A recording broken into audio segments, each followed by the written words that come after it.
right, this is interview number 4 with Carm Hamilton about his knowledge on junior farmers and what he lived through. So Carm, I think when I emailed to you, one of the topics was the judging teams, the judging competitions at the Royal. Okay.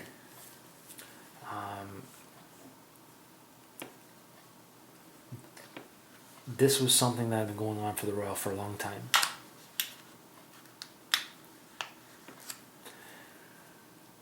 Did it occur during the Royal or before the Royal? Oh, okay. So you're asking me from my experience with it. Mm-hmm. Okay. I know nothing about it, Okay. pretty much. Just assume I know nothing about it, if I do know anything. Well, the origins are lost in fuzz in my memory. Okay. The B.H. Bull trophy, okay, which is the trophy for the top judging team in the competition, when it started, would give you an idea as to when the judging competition started, and it was way back. I recognize the name, so he's about 1920s or so. Well, No, before that.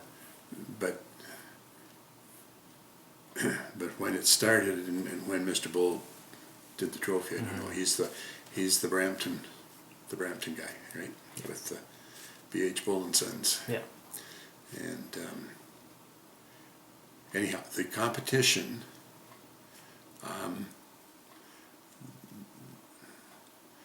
The competition was called the Inter-County Livestock Judging Competition for Ontario. Okay, every county in Ontario was able to enter a team. The team consisted of three,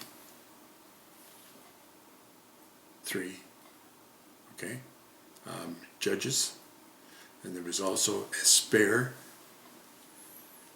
possible, okay, in case something happened and one of the guys in the team, and it was all guys, okay, in case something happened, the one of them couldn't judge the day of the competition.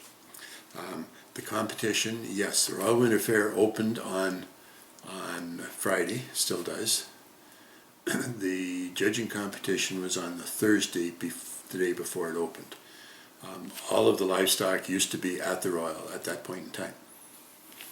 Okay, it was in there, I don't know, Monday, Tuesday. So it was livestock that was to be shown that was used for judging. The livestock that was being shown in the competition was the animals in the judging competition.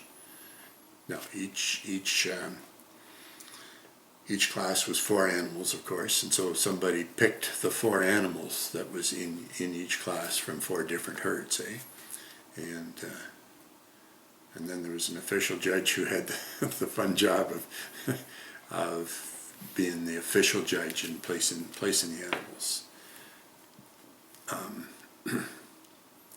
So the other part that's important is that each county could enter a team, didn't have to, but could, and it was usually the assistant ag rep or associate ag rep's job to coach the team, okay, or if there wasn't an assistant in the county, maybe the ag rep would do it, but the ag reps were less hands-on with coaching the teams.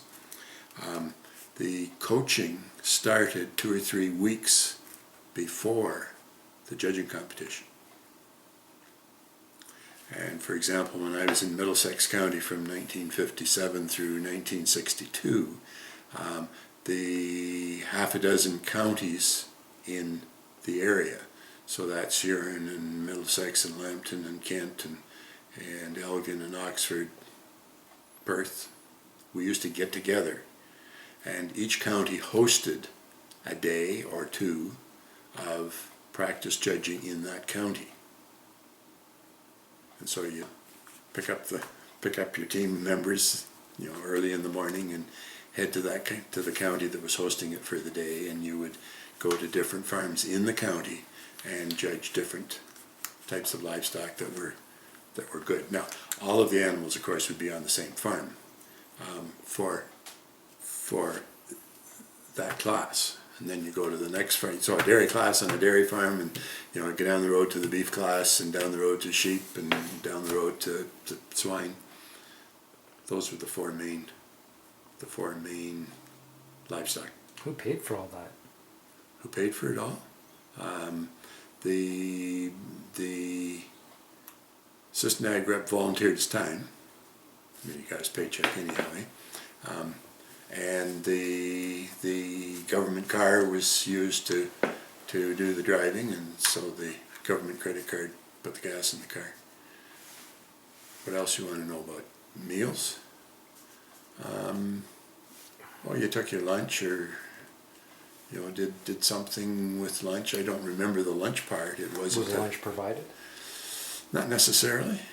Not necessarily. You'd stop at a, today you'd say you go to Tim Hortons for lunch, kind of thing, or McDonald's. But in those days, there was no Tim Hortons or McDonald's.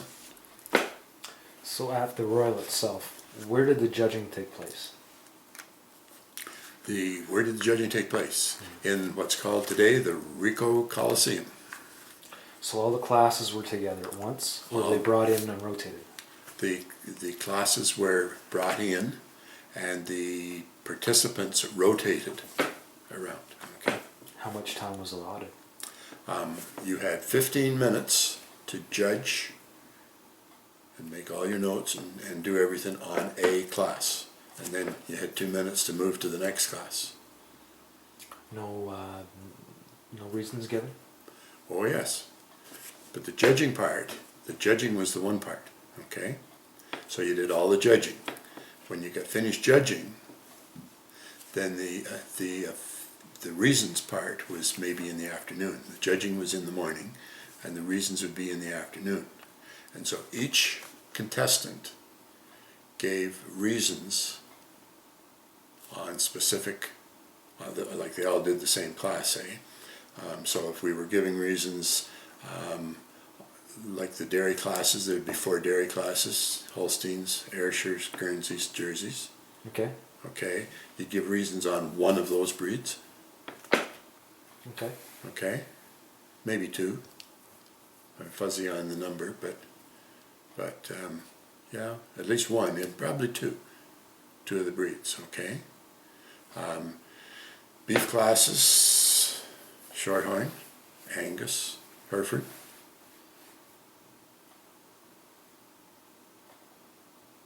What else? That's it. No horses? So, beef cattle. Beef cattle.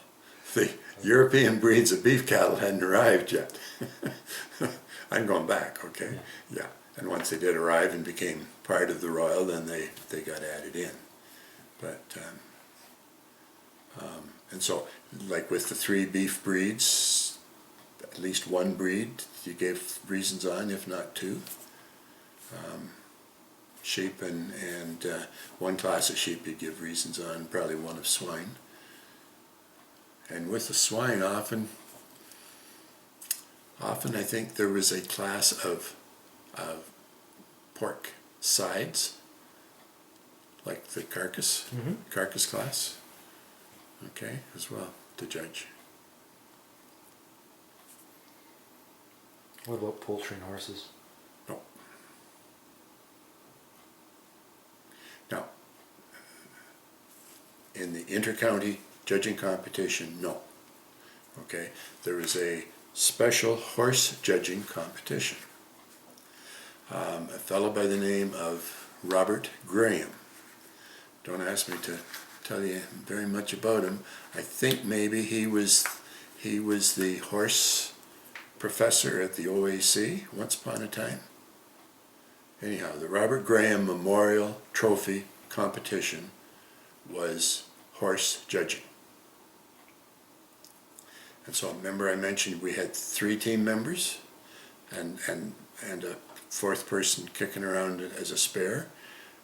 Well, if the spare wasn't needed to judge in the inter-county competition, often the spare would judge in the Robert Graham horse competition. Happened at the same time? Happening at the same time, same place.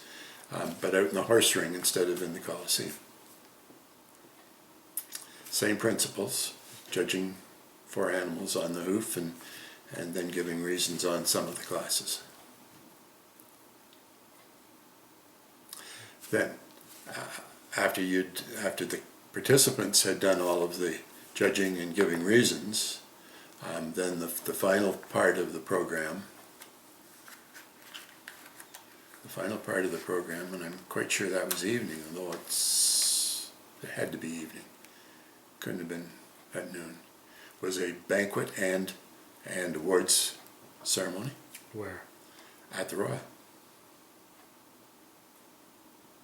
Which building, did it matter, or is there a banquet building? Is there or was there? Yes, there was. There's no longer, wherever it was, Queen Elizabeth building at the CNE grounds. It rings a bit of a twig in my memory, but I'm not sure. Okay. And so there was awards for the top teams and the top individuals in each of the dairy, beef, sheep, swine. And the BH Bull Trophy was the trophy that went to the top county team, with the team with the highest points. And who did all the awards? Sorry? Who handed out all the awards? Who handed out the awards? The awards were handed out, were presented by people that represented the donors of the trophy. So it wasn't the ministry. Sorry? It wasn't the ministry.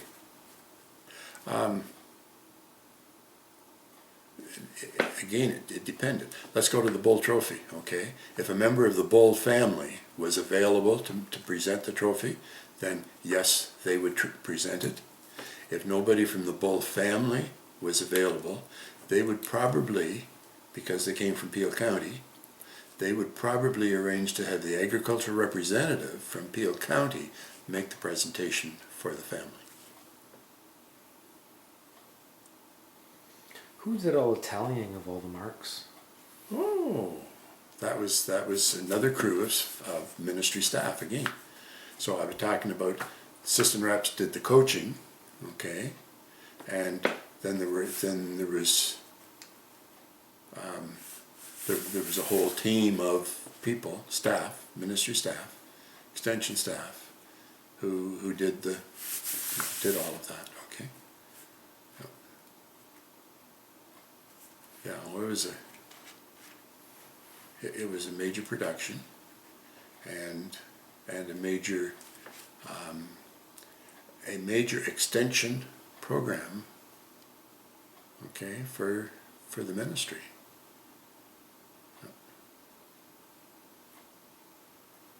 And just as an interesting add-on to that, like we learned how to, as assistant ag reps, we learned how to judge, through the experience. In other words, you were coaching teams, but you had to know a little bit before you got hired, and you learned a whole lot more coaching the team so that you were effective as a coach. And when you go to a fall fair today, there are classes of agricultural products to be judged. Who does that judging?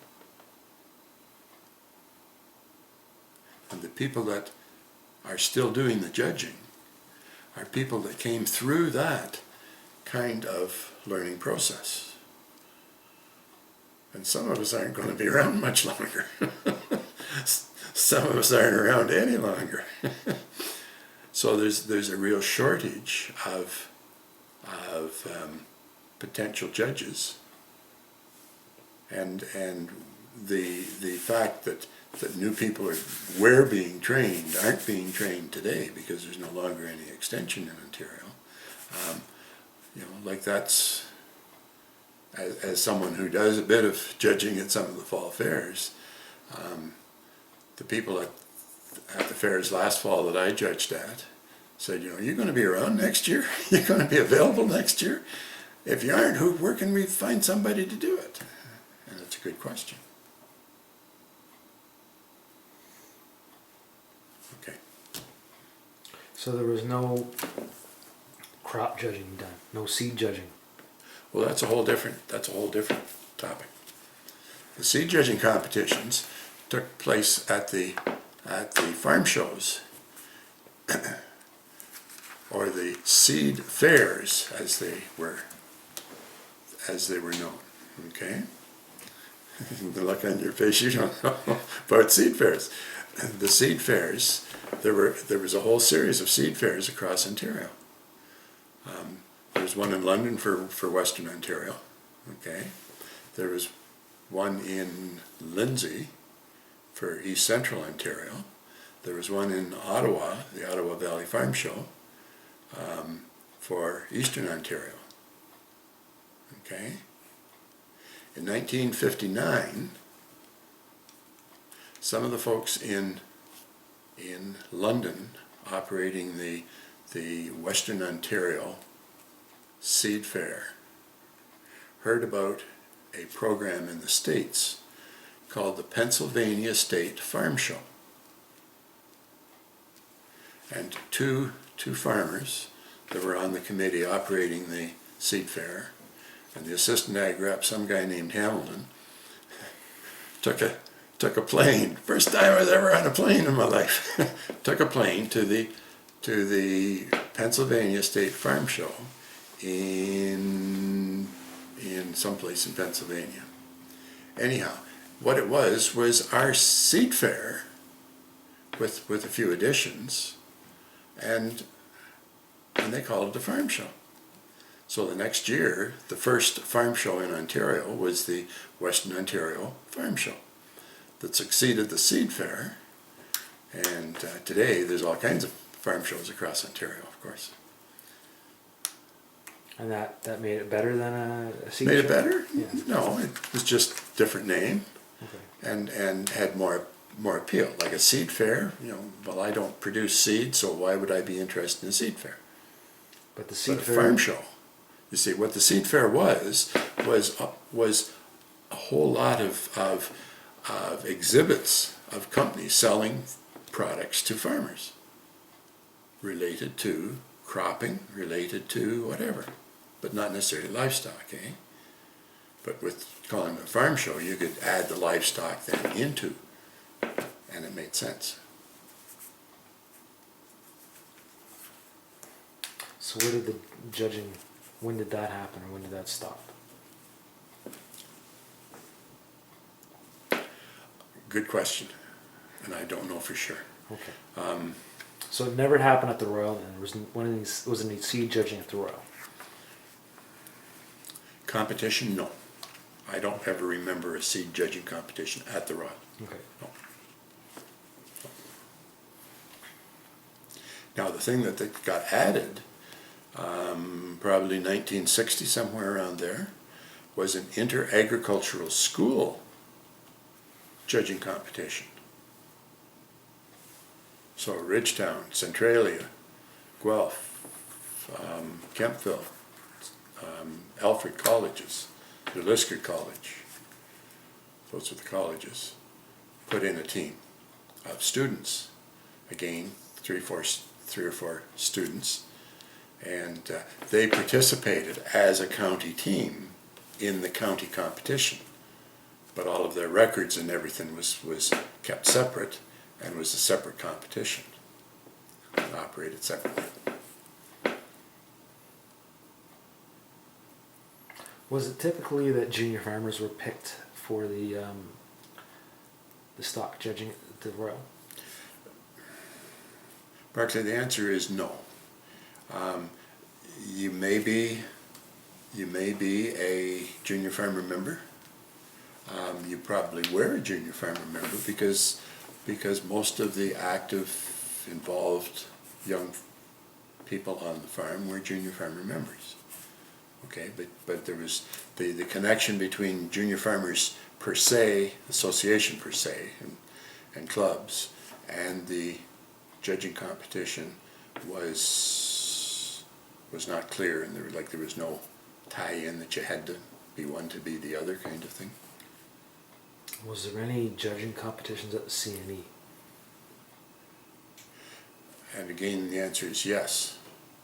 But the CNE judging competition, the CNE was one of several Class A fairs in Ontario.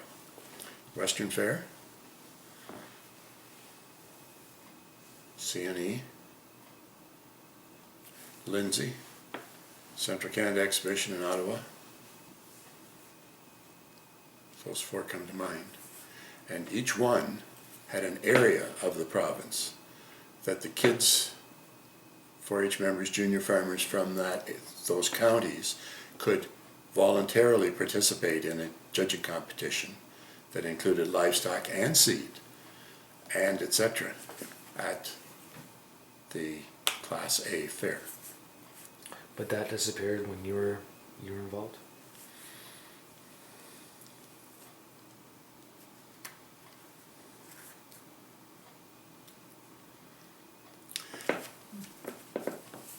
Barclay, again, it's chicken and egg kind of a situation. When I was a student at Guelph, an important part of our training was training in how to judge. And the professors that taught us had learned as students and carried on. Over the years, those professors that knew how to judge became fewer and fewer and fewer. And so, when there was nobody to teach it, then it didn't get taught.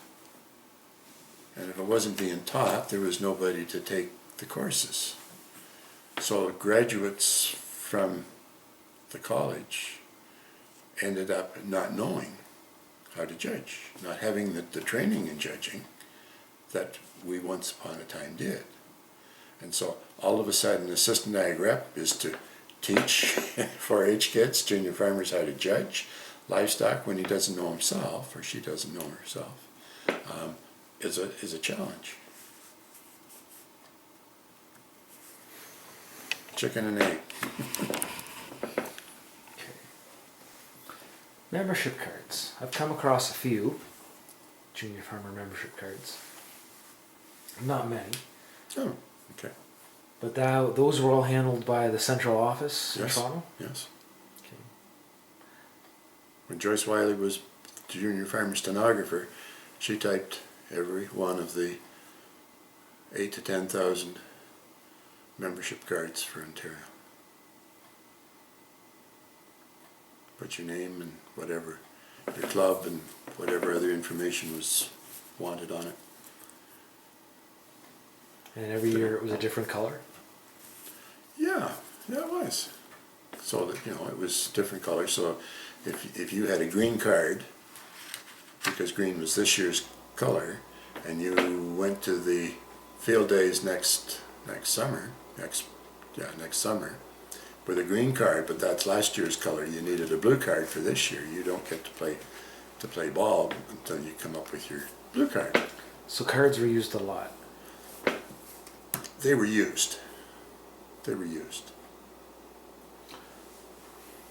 At every dance, every event, did you have to show one? No.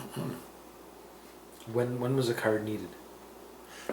Was needed when you were in a competitive program, a competition that you were competing against people from other clubs, okay?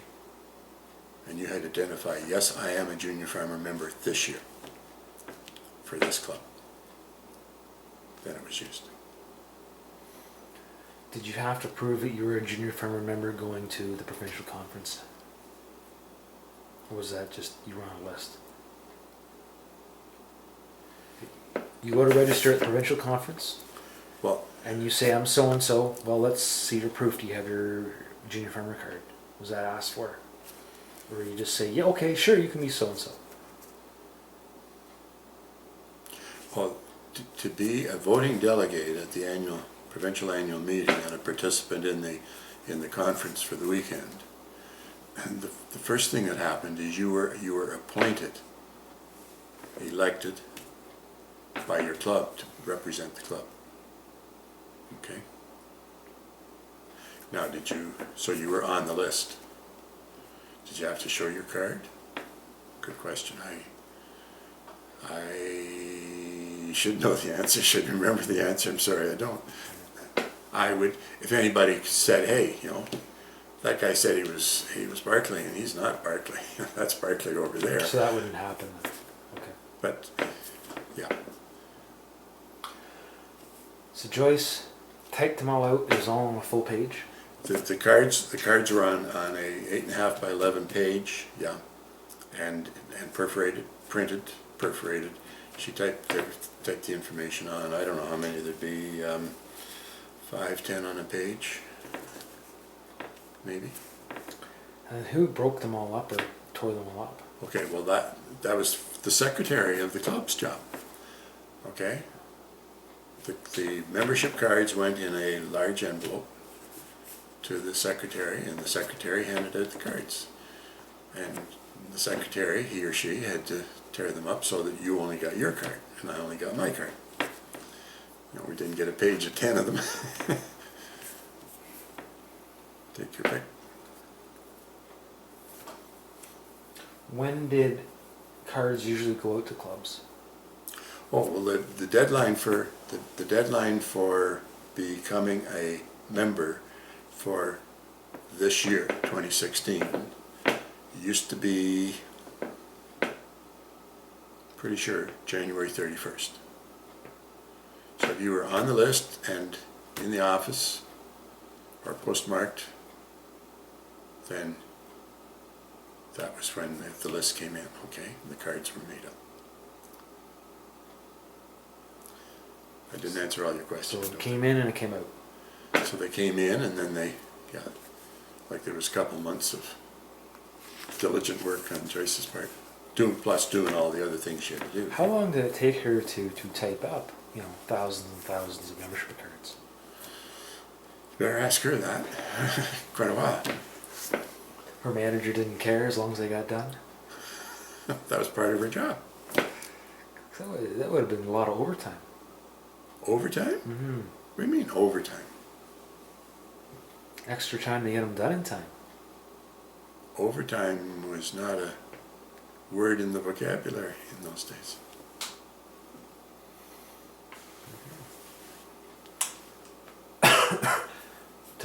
You touched on March provincial conference delegates, or I asked the question, you talked a bit about it. How was it decided what counties got how many delegates for the provincial conference?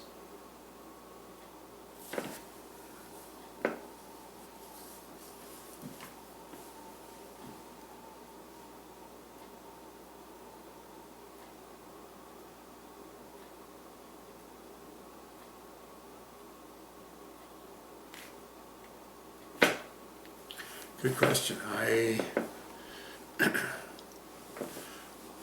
do know that the provincial director was automatically one person from every county. If there was 5 clubs in the county, there were an additional at least 5 delegates. So there was one from every club. Okay?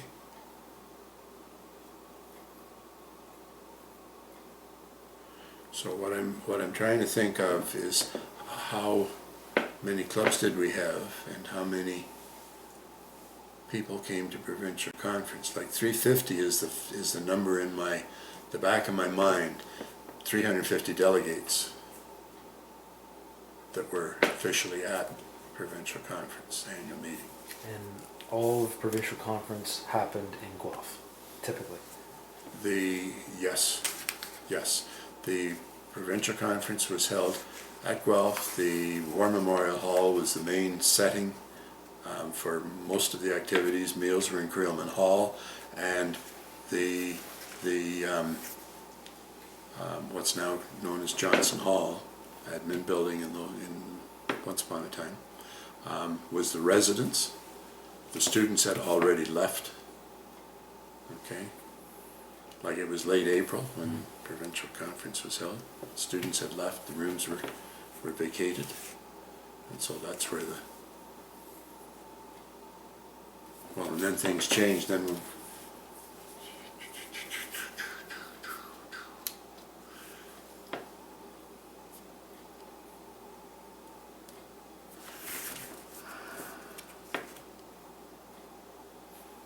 I might be wrong in that. I might be wrong in that. I think I am. Gee, memory's getting bad. The other part of it was that every hotel, motel in Guelph had a contingent of junior farmers staying at it.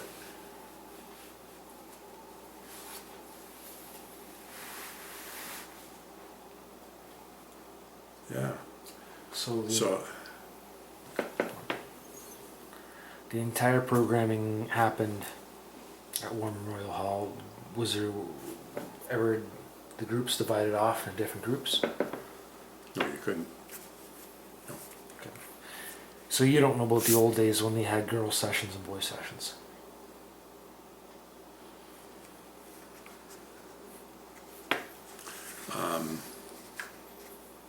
One would be upstairs and the other one downstairs in Mem Hall. Or might have been, no, Mem Hall. Mem Hall. So McDonald Institute was never used during provincial conference? Now, when you say McDonald Institute, that's the teaching facilities. McDonald Hall was the residence for girls. Okay? I thought the institute was where they did the women's engineering or domestic engineering classes. Domestic science. Mm-hmm. Yeah. Yeah, that's, yeah. No, it was not. It Okay. was.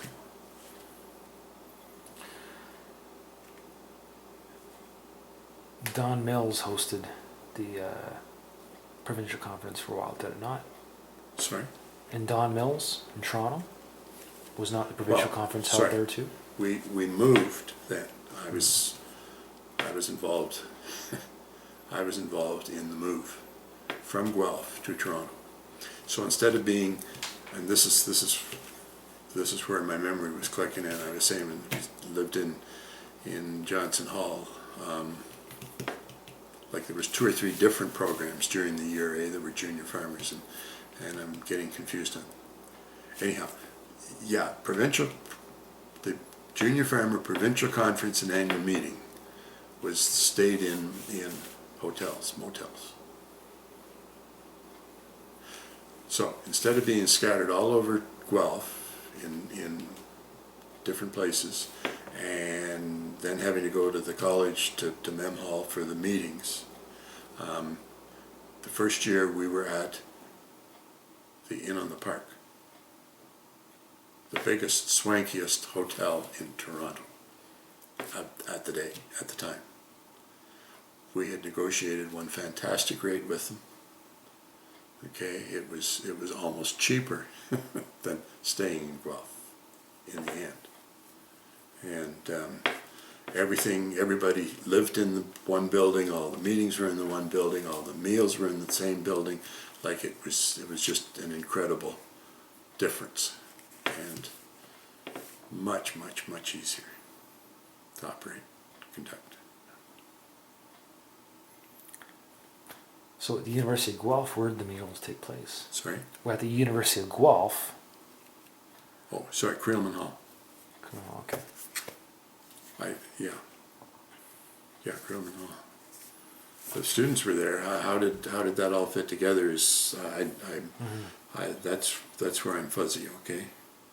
So in the park. Yep.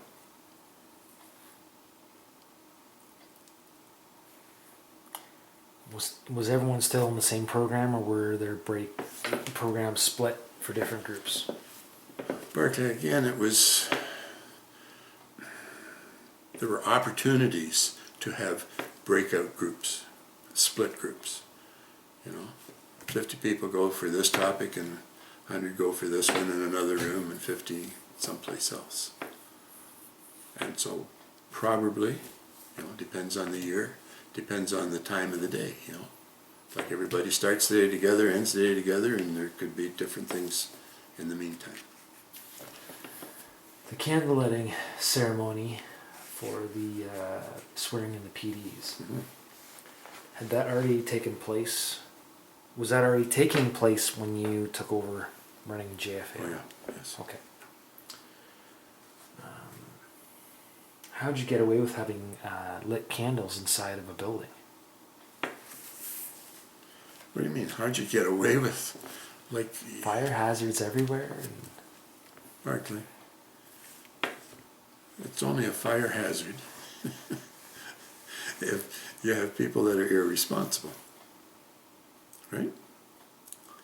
And junior farmers, when you pick one person per club to go to a provincial, province-wide event, they're not going to damage their club's reputation by setting fire to the gal sitting in front of them because they got a lit candle. Okay. And that's exaggerating. Like, it's just the provincial directors that were involved with the candle, and that was at the front. So, I mean, the candles were lit for 5 minutes max. Okay. So the first candle to be lit, was it lit for the PDs or was it lit for another reason at the provincial banquet?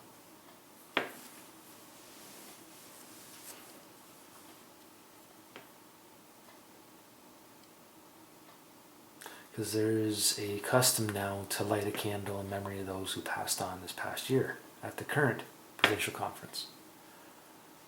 No, we didn't. You didn't do that? We didn't do that. Okay. I didn't think so. No. The number of junior farmers that passed on was, in 10 years, was it 10? I don't know. Like it wasn't a factor of significance at my time. It wasn't considered to be anyhow, okay? That's with 8 to 10,000 members. So.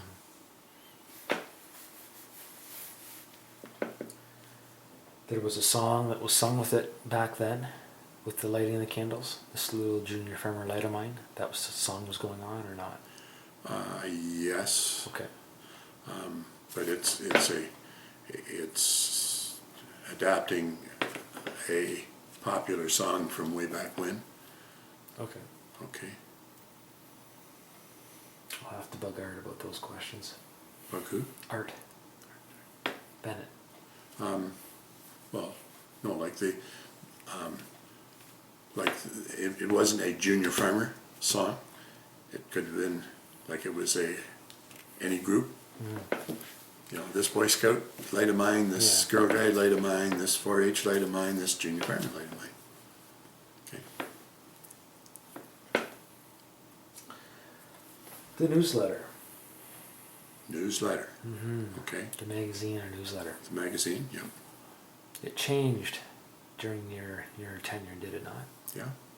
From quarterly to 6 per year? Well, it changed from, and I'm not exactly sure the exact time on these, okay. It was the Junior Farmer News. Went out once a month to all junior farmer members. Betty Boyle was the editor. Okay, she worked for the extension crew. She's still around? No, I don't. No, I'm sure she isn't. Like, I hardly knew her.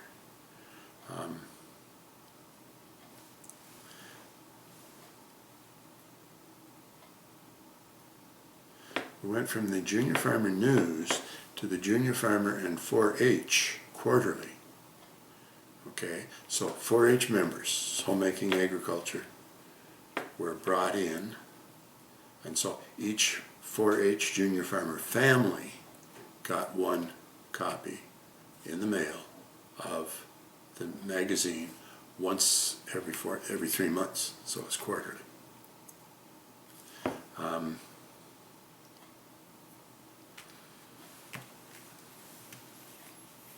Then when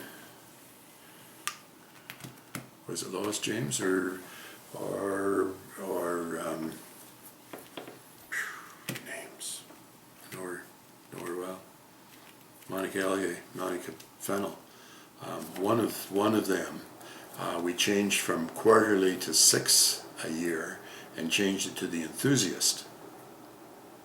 Okay, changed the number of pages so that the cost was not significantly different. And then mail postage costs started going up, and that helped to kill it in the end. I think I was out of the office by then. Have I answered your question? I'm not sure I have. Was it a separate office for the Enthusiast in your office? A separate office. Mm-hmm. Well, in those days, each one of us had an office, if that's what you're asking. So there was the supervisor of youth extension, the assistant supervisor of youth extension, the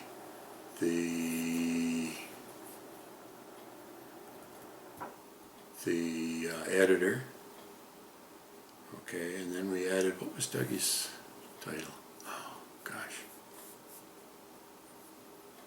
Program assistant, I don't know, something. Then we had 3 youth extension secretaries at the end, one for 4-H, one for junior farmers, and one for both. You were talking about overtime, the overflow. The third gal maybe did some of the membership cards. Each one of them had a desk, maybe a divider between them, but not a separate office. But the rest of us had offices. So the editor was constantly working on the next edition. Yes. Well, yes, and the editor was part of the team of staff. Okay, and so what is there that has to be done today?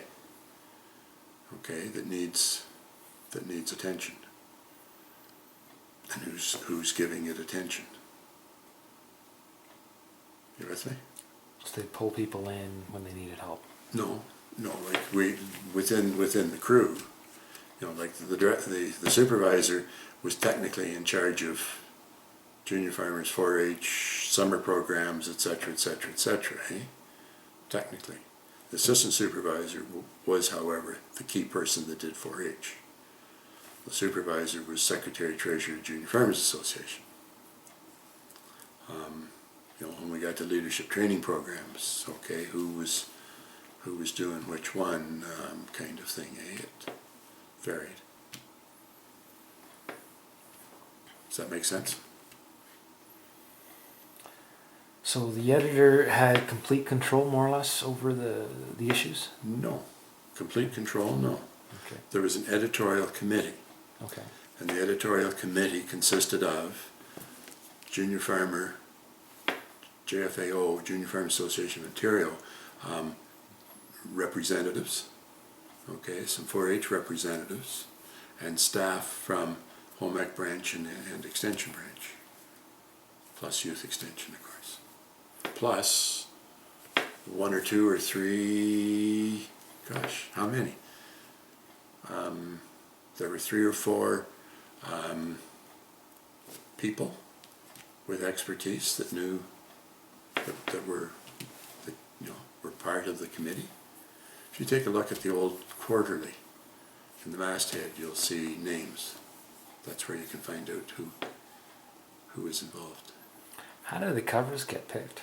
Sorry? How did the covers? The covers? That was the editor's job. Picture on the cover. All the content. Who sent all the content to the editor? Was the editor finding that? That was the editor's job, was to have enough copy to fill the magazine.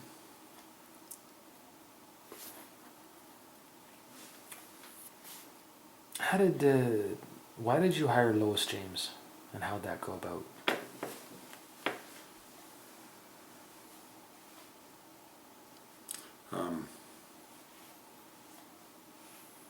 Well, her predecessor was Jim Bates. Okay, and Jim decided to change careers. And so there was an opening, and we advertised and had some applicants, and Lois was the successful applicant. Because she tells me at the end of the interview, you told her you're hired. I won't argue with her, but Usually you wait to hear back after the assessment of all the candidates. And she said you shocked her. well, first of all, I don't remember. Okay. Okay, and and I'm not saying Lois is wrong. Depending on who the applicants were, and like who was interested, who was qualified, who had the background and the knowledge and all those kinds of things, and she must have been head and shoulders above all the rest of them, and so why worry about leaving her for a week to make or let her know the decision? I don't know. I have no idea. Okay. Next topic. The process for choosing who's going to go on exchange. Mm-hmm. That all started with a form, right? A form? If you wanted to go on exchange, did you fill out a form, or did you tell the ag rep you wanted to apply? You had 4 or 5 spots, let's say, for UK, or 1 or 2 for Australia, New Zealand, or 1 for Germany. Okay, let's back up. The travel opportunities for junior farmers in my time, okay, were 4 to the UK, 1 to New Zealand, Australia, and then there were programs such as RYUSA, Rural Youth USA, 2 or 3, not too big, not too expensive, perhaps, not as long opportunities. So the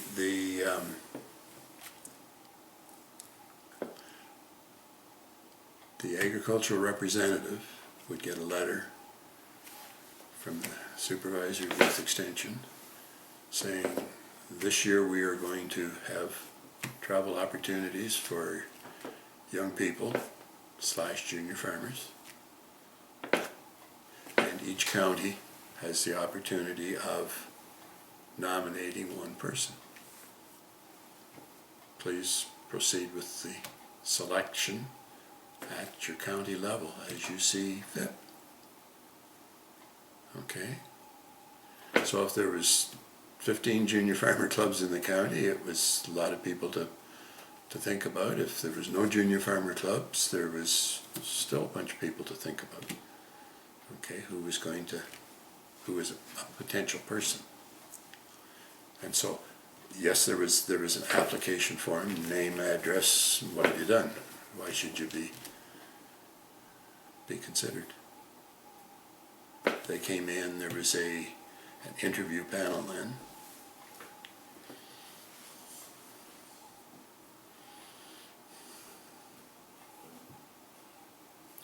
The interviews, Barclay, were in conjunction with provincial annual meeting and conference. They were maybe a day or 2 ahead of the annual meeting, PD meeting. I'm sorry, I'm fuzzy on that one, okay? And then there was a committee that did the interviewing. 3, maybe 4 people. And they made a decision as to who was going where, based on the interview. And the decision was announced at the Junior Farmer Banquet on Saturday night. So that quick a turnover, who's going to win? Sorry? So that quick a decision of who's going to win. Well, I mean, that quick? I mean, yeah. Sorry, you're implying something I'm not following. Okay, maybe not. Like once you've had somebody and goes through a 15, 20, half 30-minute interview. How many people would reach the interview stage?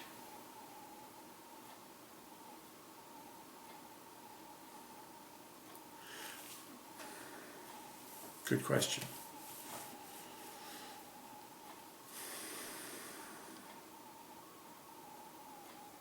Everybody that applied got interviewed.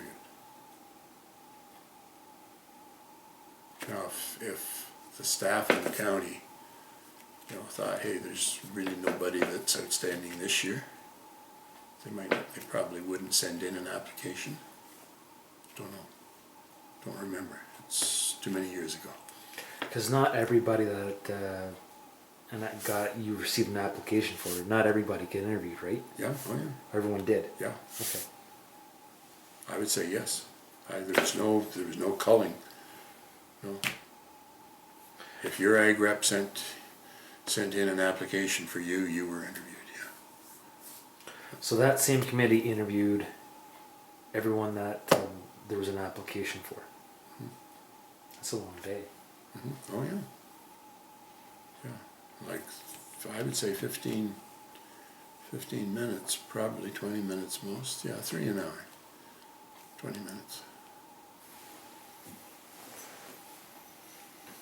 No, you have the applications in advance, eh?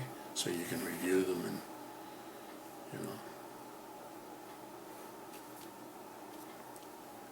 Who usually did the announcing at the annual banquet, or who won? Who did the announcing? Mm-hmm. Was the chair of the interview committee.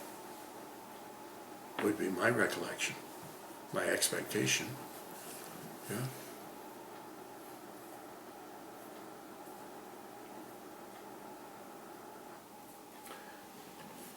So in the annual banquet, Mm-hmm.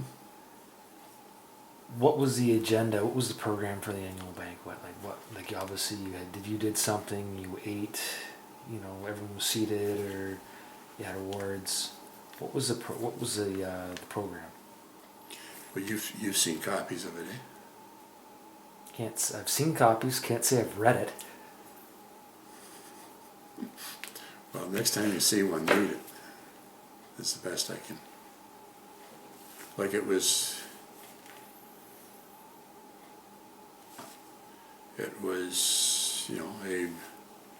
wasn't a long drawn out speaking program. There'd be a sing song, there'd be eating, as you say. The minister was always there, so greetings from the minister. Announcement of trip winners. No awards. Trips were the awards. That was it.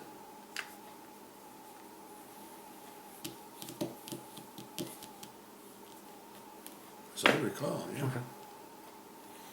Yeah.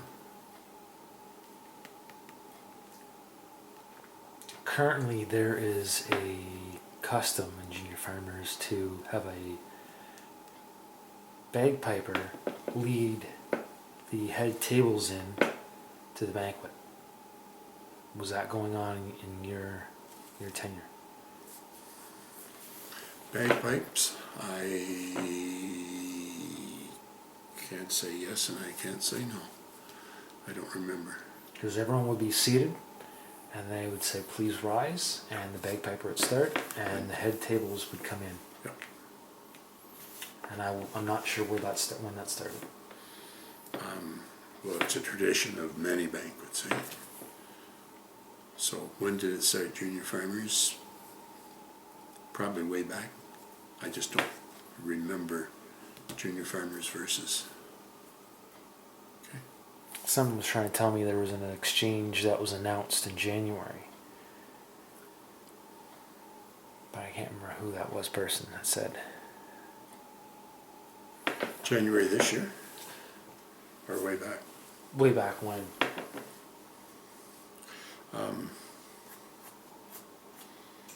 Don't know.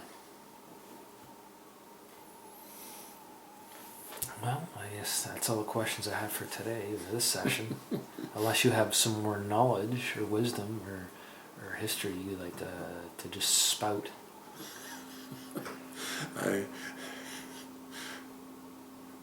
Oh, I know one. Ken Knox. Yes.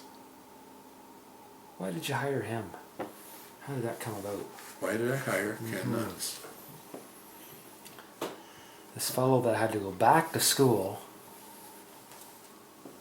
to university to be more, to work as in be an ag rep. Someone who had to work a little differently than everyone else, and you hire him to be your assistant. Well, I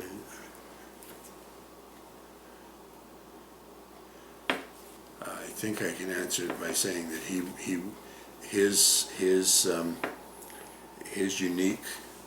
the uniqueness of his training, a lot of people had. Okay. So here's the background. Back in Ken's days, he was 1950s, late 1950s. Okay. Wait a minute, 60s, early 60s. 60s. Wait a minute, 66. 1966, he was a student at Kemptville Agriculture College. Did the 2-year program, was going to go back home to farm. Instead of going back home to farm, he was hired as summer assistant between first and second year, summer assistant for Prince Edward County. Did a real good job. When he graduated from Kemptville, he was hired as the extension assistant, which was a new position. He was one of the first ones, okay, in Oxford County. So he was sort of the assistant to the assistant ag rep kind of thing, okay, with a diploma. Worked in Oxford for a couple of years, really liked extension work, decided that he would like that as a career, and what you could do at that point in time, I don't know about today, but what you could do was go from a diploma, 2-year diploma at agriculture college, and get into second year, I think it was, at OAC in the degree program. Okay, so Ken decided to make that step. The summer,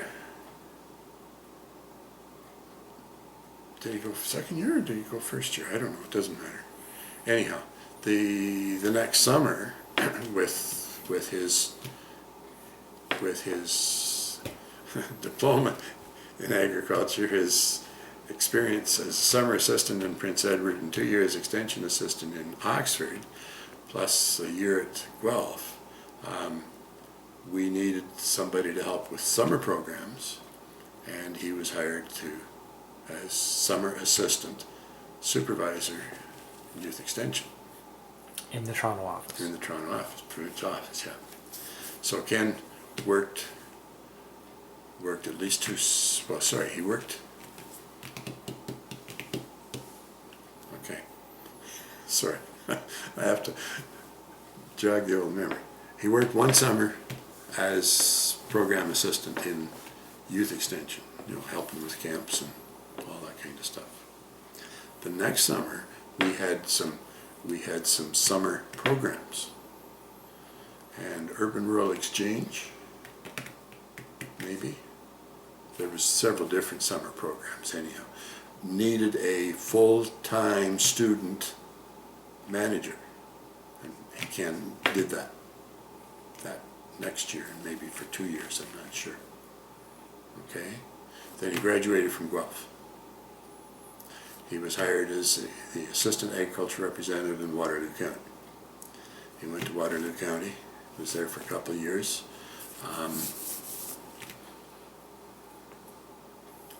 Norris Hogue was assistant supervisor with me at that point in time, and who had also come from Waterloo County, assistant rep. And Norris decided to go out to Vineland as ag rep, and so needed a new assistant, and so looked around the province and who's, you know, got the balls to do the job, as the old saying goes. There's Knox. So in he came. Was there an interview, like application process, or did you just say, I want you?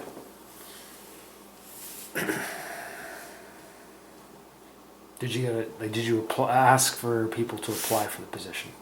Or did you just... Barclay, I honestly don't remember, okay. I would say probably not, but I don't know for sure, okay. Did Ken have to go through an interview process, or did you just say, do you want to do it? I don't remember, to be honest. Okay, I'm sorry. Okay. Yeah, I really don't, I don't remember, okay. I don't remember an interview process. Okay, like that was not uncommon in those days, okay? Like somebody that had excelled at a particular position that, you know, could lead to a higher position was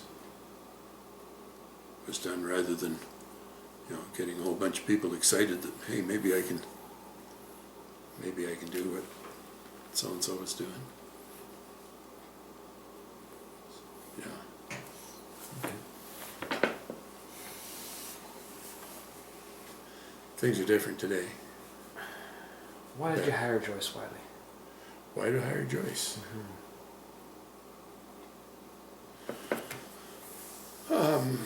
Well, Joyce went through an interview process, application and interview. Joyce was PD for Wentworth County for a couple of years, and was working, as I recall, for a plumbing contractor, something like that, running the office.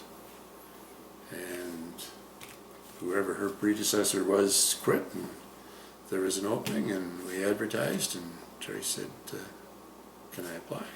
Sure, you can apply. So she stopped being able to be a PD. Sorry? She stopped being able to be a PD. Yes, yeah. She maybe stopped before she was hired, I don't know.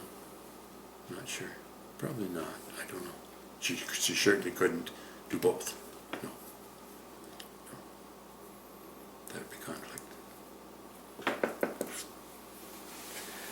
Well, I think that's all the questions I got today. All right, thanks, Carm.